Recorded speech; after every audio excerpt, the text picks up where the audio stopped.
Social media पे बहुत सारे लोग धोखा देते हैं, तो आप तो पबजी के जरिए सोशल मीडिया पे मिले, आपको लगा नहीं जिस लड़के से, अनजान लड़के जिसको देखा नहीं, हिंदुस्तान से है वो, और उससे मिलने जा रही, तो आपको डर नहीं लगा धोखा हो सकता है? मुझे डर नहीं लगा, मुझे इन पर बहुत विश्वास था और मैं खुद को बहुत मजबूत समझती हूँ।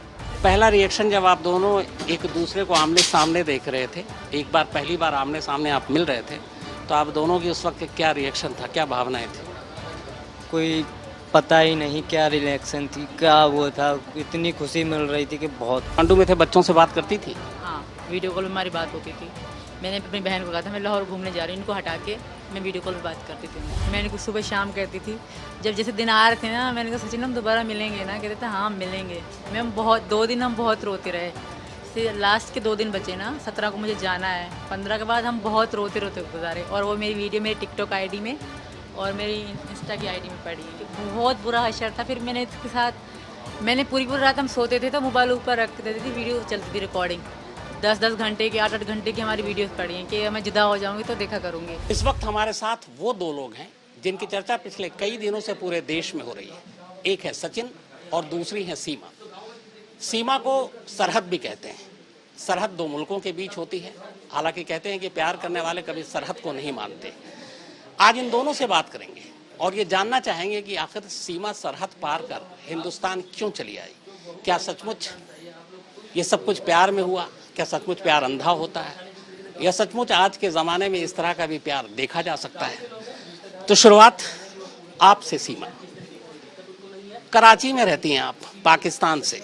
हिंदुस्तान दूर है वहाँ से, और आप पाकिस्तान से अकेली 4 बच्चों को लेकर हिंदुस्तान चली आई।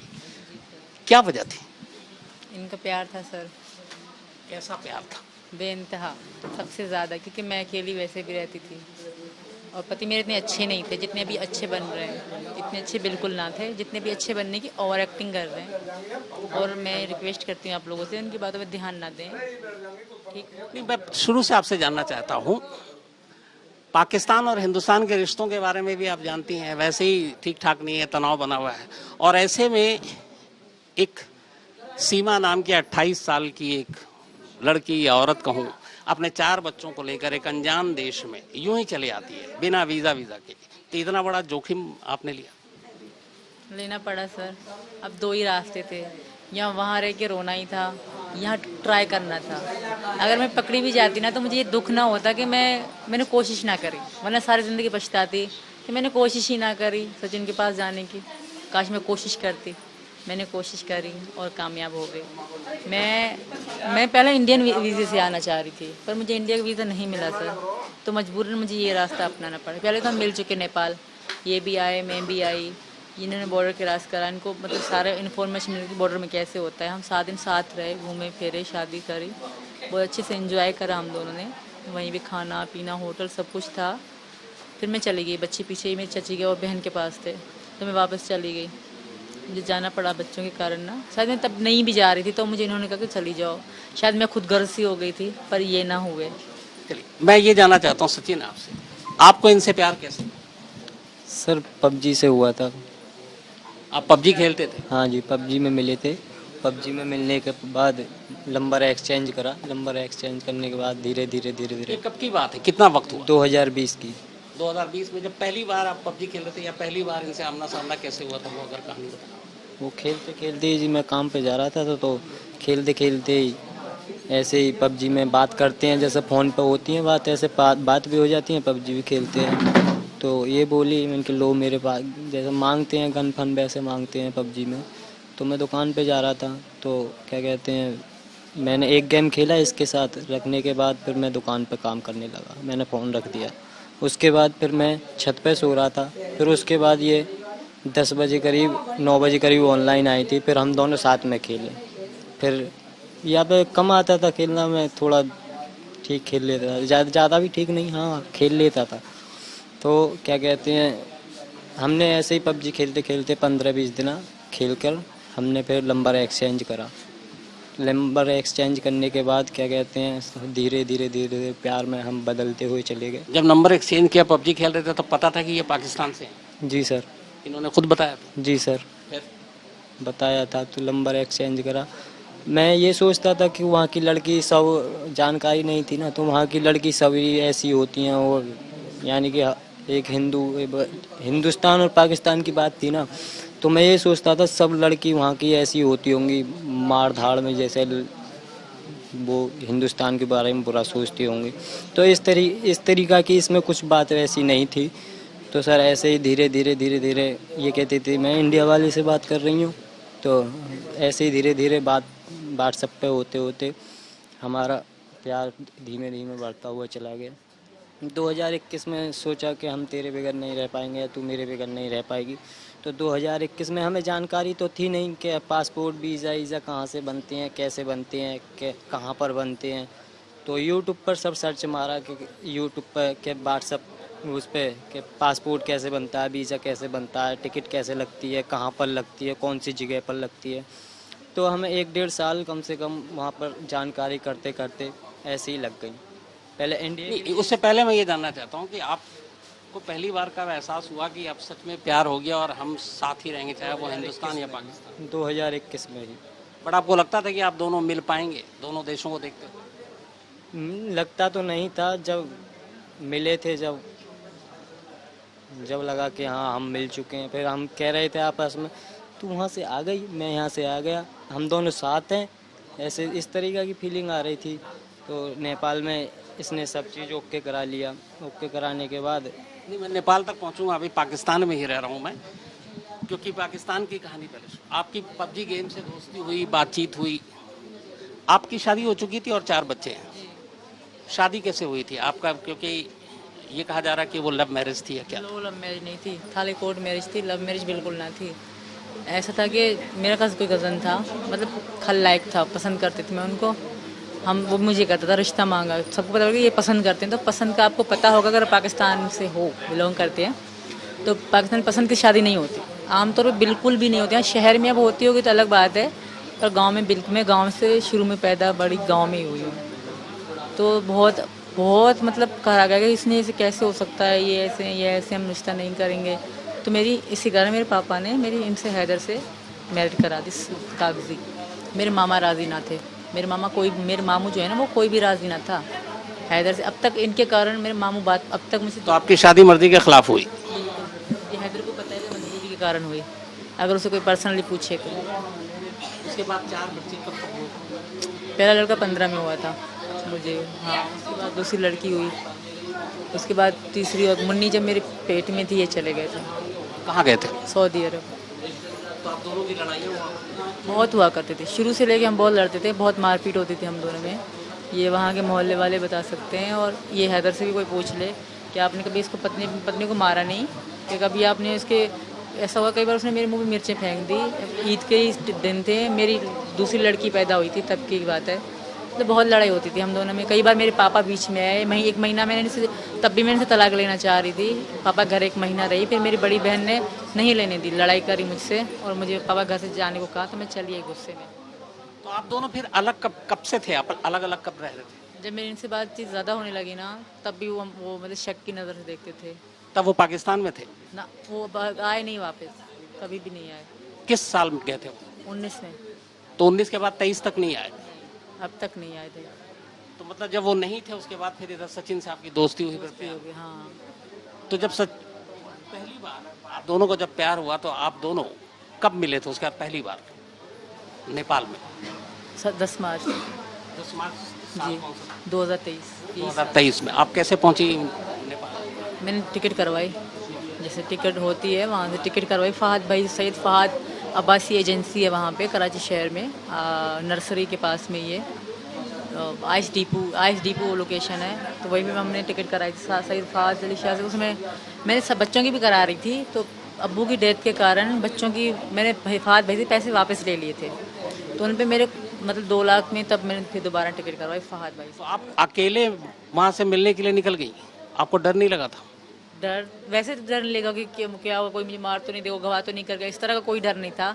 कंफ्यूज ज़रूर थी कि क्या, मतलब मैंने ये भी देख रखा था यूट्यूब से कि मतलब एंट्री केस पे पहली बार मैं एयरपोर्ट में घुसी थी तब। सोशल मीडिया पे बहुत सारे लोग धोखा देते हैं, तो आप तो पबजी के जरिए सोशल मीडिया पे मिले, आपको लगा नहीं जिस लड़के से, अनजान लड़के जिसको देखा नहीं, हिंदुस्तान से है वो, और उससे मिलने जा रही, तो आपको डर नहीं लगा था इस बात का? धोखा हो सकता है। मुझे डर नहीं लगा, मुझे इन पर बहुत विश्वास था और मैं खुद को बहुत मजबूत समझती हूँ। मैं समझती हूँ मतलब देश हो कुछ भी हो, जब तक बंदा खुद टेढ़ा ना होगा, खुद गलती ना करेगा, कुछ भी नहीं हो सकता। तो कराची से आप फिर फ्लाइट से कहाँ, दुबई से नेपाल पहुंची हैं डायरेक्ट कैसे? शारजाह से नेपाल। शारजा से नेपाल, और ये वहाँ से पहुंची? ये मुझसे पहले, मतलब मैं अभी निकल ही रही थी, ये मुझसे पहले नेपाल में ही थे। मैं सुबह को निकली ना, जिस सुबह को, ये पहले से पहुंच चुके थे मुझसे पहले। तो इनको पता था कि आप ये सुबह नेपाल पहुंच रही हैं? हाँ जी सर, मैंने एक दिन पहले ही वहाँ की NCL सिम थी, वो सिम मैंने वहाँ जगह ली थी बॉर्डर पर पहुँच कर ही एक दिन पहले, यानी 9 मार्च को सुबह को ही मैंने वहाँ पर NCL। आप दोनों की पहली मुलाकात आमने सामने कहाँ पर हुई? काठमांडू, वहाँ इंटरनेशनल एयरपोर्ट पर काठमांडू में। आप एयरपोर्ट के बाहर इनका इंतजार कर रहे थे, जी सर। तो आपने इनको देखते ही पहचान लिया था? हाँ जी सर, फ़ोन पे थे। मैंने तुम कहाँ हो? मैंने कि मैं आऊँ, मैंने कि ब्रेड केस में वहाँ से लेकर आ रही हूँ, तो देख लिया था। मैंने कि ये रहा मैं यहाँ पे। पहला रिएक्शन जब आप दोनों एक दूसरे को आमने सामने देख रहे थे, एक बार पहली बार आमने सामने आप मिल रहे थे, तो आप दोनों की उस वक्त क्या रिएक्शन था, क्या भावनाएं थी? कोई पता ही नहीं क्या रिलेक्शन थी, क्या वो था। इतनी खुशी मिल रही थी कि बहुत खुशी मिल रही थी। तो एयरपोर्ट पे आप दोनों मिले, इसके बाद फिर कितने दिन रहे वहाँ पर? 7 दिन सर, 7 मैं 7 दिन, बच्चे अकेले थे तो मैं 7 दिन की टिकट कराई थी। तो जब आप काठमांडू में थे, बच्चों से बात करती थी? हाँ, वीडियो कॉल में हमारी बात होती थी। मैंने अपनी बहन को कहा था मैं लाहौर घूमने जा रही हूँ, इनको हटा के मैं वीडियो कॉल पे बात करती थी उनसे व्हाट्सअप पे। घर वालों को तब पता नहीं था? उनको लाहौर का पता था। किसी फिर आप दोनों ने नेपाल में शादी की? बिल्कुल कर। कहाँ, कैसे, उसके बारे में बताओ। वो वहाँ पे एक टैक्सी ड्राइवर भी थे, उनका नंबर भी था इंडिया, अभी तो उनने फ़ोन तोड़ दिया। उनकी हेल्प से पशुपतिनाथ गए हम लोग, मतलब शाम के ही समय था, तब करी हमने। वहाँ बहुत अच्छी मंदिर है, बहुत सुंदर है वो, वहीं पे। तो 7 दिन रहने के बाद जब आप दोनों अलग हुए, एक को हिंदुस्तान आना, एक को पाकिस्तान, तब किस वादे के साथ अलग हुए थे?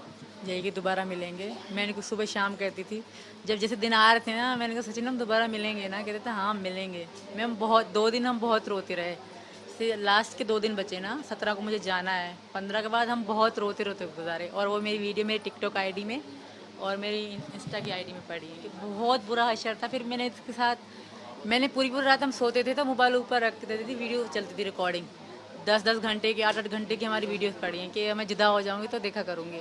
और ऐसा ही होता था, जब मैं चली गई तो वही देख देख के मैं सोती थी रात को।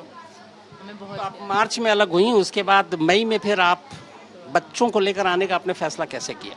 फैसला हमारा पहले से था, बच्चों के तो वीज़े थे ही ना, बच्चों के, और मैंने वीज़े पहले अपने साथ लगाए थे। मुझे बस अपना 2 वीज़ा दोबारा लगवाना पड़ा, बच्चों का पहले का ही वीज़ा था, उनकी 29 मई को डेट एक्सपायर थी बच्चों के वीज़े की। कभी ऐसा हुआ कि सचिन ने आपसे कहा कि नहीं आप इंडिया तो आ जाओ पर बच्चों को मत लाना? नहीं, कभी ना कहा, कभी भी नहीं कहा। हाँ, पैसे कम थे हम पे शुरू में, टिकट 12 लाख ही हो रही थी, पैसे 7-8 लाख थे मुझ पे, क्योंकि मेरे पे 12 लाख थे, तो 3 लाख में पहले ख़त्म कराई। तो फिर मैं टेंशन में, हम दोनों टेंशन में थे कि पैसे पूरे कैसे होंगे। तो उन्होंने एक बार अपने लालन से भी मांगे कि थोड़े पैसे दे दो, मैं सीमा को भेज दूँ, तो वो उन्होंने इनको डांट दिया कि फ्रॉड श्रोड है, छोड़ दे, अगर आना होगा खुद आ जाएगी, तो पैसे वैसे ना है, इनकी लाला ने कहा। तो मैंने कहा तुम रहने दो, अगर नसीब में होगा तो हम मिलेंगे, वरना बस रहने दो। पैसे का इंतजाम कैसे किया? फिर मुझे सस्ती टिकट मिल गई, तब डॉलर ऊंचा था, तब टिकट्स महंगी हाई रेट पे थी। और मैंने फिर जो ना लो सीट, पता नहीं क्या लिखा होता है टिकट्स में, तो उन्होंने मुझे सस्ती वाली टिकट करके दी। आपने जब ये तय हुआ था कि ये इंडिया आएंगे, तो चारों बच्चों के साथ आपने कहा था कि अपनाऊंगा? हाँ जी सर, चारों बच्चों के साथ वजह मैंने कहा था, बच्चों को लिया, बिन माँ के बालक ऐसे ही रहेंगे, हम अपना जीवन वो करेंगे, काटेंगे यहीं पर, बच्चों को लिया, मैं अपनाऊंगा। मैंने खुद भी कहा था, मैंने आज तक इससे ये भी नहीं कहा कि बच्चों को रहने दे, तू ऐसा मत कर, नहीं, मैंने खुद कहा था कि बच्चों को तू लेकर आ। और यही बहाने से, यही कहकर हम जुदा हुए थे पहले नेपाल में। उनकी तेरे बगैर, तेरा वहाँ कोई है नहीं, और बच्चे बगैर माँ के बाप भी नहीं है, और तू भी नहीं रहेगी, तो छोटे छोटे बच्चे हैं, कैसे रहेंगे वहाँ पर?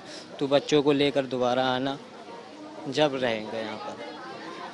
आप पाकिस्तान से फिर बच्चों को लेकर कैसे पहुंची नेपाल? कितने तारीख को निकली और वहाँ से यहाँ तक कैसे पहुंची, वो कहानी? मैं 10 की 4 बजे निकली शाम में भाई, 4 में निकले तो 11 घंटे मेरा स्टे था दुबई में। क्योंकि सस्ती टिकट, जो महंगी टिकट उसमें स्टे कम होता है, 2 घंटे 1 घंटे का। तो मेरी सस्ती टिकट थी, तो 11 घंटे में दुबई एयरपोर्ट में बैठी रही, बच्चों के साथ वेट करती रही अपने जहाज़ का ना। तो दुबई एयरपोर्ट में लोग अच्छे थे, मेरी लड़कियाँ मुझसे उठवाई, जहाज़ में बिठवाई। 5 टिकट करी हमने 6 लाख में, तब रिटर्न भी थी, रिटर्न के साथ 6 लाख हुए हमारे।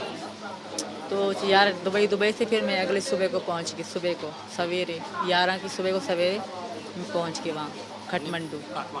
फिर वहाँ से यहाँ तक फिर वहाँ से उसी सुबह को मैं इन्होंने कहा कि जा न्यू बस पार्क है, हम पहले रह चुके हैं वहाँ होटल में, वहाँ जानने वाले हैं, हमें पहचानते हैं वहाँ लोग, बहुत दोस्तें बन गई, मेरी सहेलियाँ बनी सीता वीता वाली। तो उन्होंने कहा वहाँ जाओ, आराम करो, बच्चे फ्रेश करो, फिर आगे जाना ना पोखरा के लिए। तो मैंने कहा नहीं, मैंने आराम नहीं करना, आराम मैंने कहा वहाँ भारत आके करूँगी। तो मैं वहीं से सुबह को उसी मतलब टैक्सी पकड़ी, टैक्सी वाले कहा मुझे न्यू बस पार्क उतार दो और मुझे पोखरा के लिए गाड़ी चाहिए। तो उन्हीं ने मुझे वैन पे बिठाया, टैक्सी वाले ने मेरा सामान वैन में रखवाया, 4 सीट हमने कराई। तो वैन से उसी सुबह ही मैं निकल आई पोखरा, शाम तक पोखरा पहुँच गए। तो पोखरा की जो वैन थी ना, उसमें लोग बहुत अच्छे थे। उन्होंने मुझे कहा कि मेरी लड़कियाँ उल्टी बहुत करती हैं गाड़ी में, बड़ी वाली जो है बहुत उल्टी करती है, उसकी बहुत तबीयत ख़राब हो गई। तो उन्होंने कहा आप रात यहाँ आराम करो, यहाँ से बस जाएगी डायरेक्ट दिल्ली, तुम्हें गाड़ी बदलने की ज़रूरत नहीं, यहाँ से इधर जाओ उधर जाओ तो तुम बच्चों के साथ बहुत जलील हो जाओगी, तो तुम आराम करो, अभी यहाँ से बस जाएगी। मुझे उन्होंने जगह में दिखा कि यहाँ से आपकी टिकट हो गई उन आदमियों ने। फिर मैंने वहीं पे एक होटल पहले बुक करा, बच्चों को खाना खिलाया, फिर उस होटल वाले ने मुझे बताया कि ये जगह है। तो वहीं से मैंने बस वाले से बात करी, तो उन्होंने मना कर दिया कि बस फुल है, तुम अभी नहीं जाएगी। फिर उन्होंने मुझसे नंबर लिया कि दूसरी बस जाती है, अगर जगह हुई तो मैं आपको बता दूंगा। तो मैं होटल पे चली, उन्होंने कहा सो जाओ रात को, तो मैं सो गई। उस रात हमने आराम करा, बच्चे ने खाना वाना खाया। फिर उसका फ़ोन आया कि हाँ गाड़ी जा रही है 15,000 नेपाली में, 3 टिकट होंगी आपकी, तो आप जा सकती हो। तो मैं बहुत खुश हो गई। फिर इनका नाम लिखवाया, अपना नाम लिखवाया, बच्चों के जो इंडियन नाम रखे थे हमने वो लिखवाए, और एड्रेस पूरा इनका मतलब था वो लिखवाया, और फिर टिकट हो गए। तो नेपाल बॉर्डर पे, इंडिया बॉर्डर पे आपकी कोई पूछताछ नहीं हुई? नेपालियों ने नहीं करी, इंडियन एक ही ऑफिसर आए थे, उन्होंने पूछताछ करी थी। तो उन्होंने क्या पूछा, आपने क्या बताया? एड्रेस पूछा कहाँ से हो, तो मैं इनका एड्रेस पूरा बता दिया, रब्बूपुरा का। इनको अपना पति शो करा। तो जब यहाँ आई पहली बार, आप एक तरह से ससुराल ही कहूँगा अब आ गई, तो उस वक्त आपकी क्या फीलिंग थी, उस वक्त आपके जज्बात क्या थे? जब मैंने इंडिया का बॉर्डर क्रॉस करा ना, मैं बहुत खुश हो गई, मैं झूम उठी सच में। फिर मैंने कानों में हैंड फ्री लगा के बड़े स्पीकर में गाने चला के अपने कानों में बहुत खुश हुई मैं। फिर मुझे इतनी मतलब खुशी हो रही थी कि मैं इंडिया में हूँ। यहाँ ससुराल आकर कैसा लगा पहली बार आप जब पहुँची, यहाँ दाखिल हुई? बहुत अच्छा लगा, बहुत मेरी इच्छा थी यहाँ आना, इच्छा के कारण ही हम जेल में पड़ गए। इनको मैंने कहा वकील करो, मैंने घर जाना। ये जो इच्छा कारण, ये सारी हिंदी क्या है, इन्होंने सचिन ने सिखाई? मैंने खुद सीखी है इनकी सुन सुन के। और हमारे यहाँ मैं ज़्यादा वो ड्रामा में देखती हूँ, तेनाली रामा बहुत अच्छा लगता है मुझे, तो उसमें शुद्ध हिंदी बोली जाती है, तो वहीं से। हिंदी फिल्में भी देखती हैं आप? बहुत, हमारे यहाँ देखी ये फिल्में जाते हैं इंडियन। एक बजरंगी भाईजान फिल्म आई थी, देखी थी आपने? बजरंगी भाईजान की कहानी ये थी कि सलमान खान एक बच्ची को पाकिस्तान की थी मुन्नी, उसको छोड़ने के लिए जाता है और वो तार के नीचे से जाने की बात होती है। आप तो सड़क के ऊपर से, वो भी बिना वीज़ा के आ गई है। लक की बात है, सलमान खान ने सोचा नहीं था ना, सोचता तब भी सलमान खान अच्छा तरीका निकालता ना, एम ही मट्टी के नीचे से चला गया। यहाँ आकर अब आप खुश हैं? बहुत। बस आप लोगों से रिक्वेस्ट है कि योगी जी से हमारे लिए ये रिक्वेस्ट करें कि मुझे यहाँ रहने दिया जाए, बस मुझे यहाँ की नागरिकता मिल जाए और मैं वापस नहीं जाऊँ। आप पाकिस्तान नहीं जाना चाहती हैं? जो आपके पुराने शौहर हैं गुलाम हैदर, उन्होंने एक वीडियो जारी किया है और सऊदी अरब से और अपील की है कि हमारी बेगम को वापस पाकिस्तान भेजा जाए। उस वीडियो को आपने देखा? जी देखा। आप उस पर क्या कहना चाहेंगे? मैं बिल्कुल भी नहीं जाना चाहूँगी।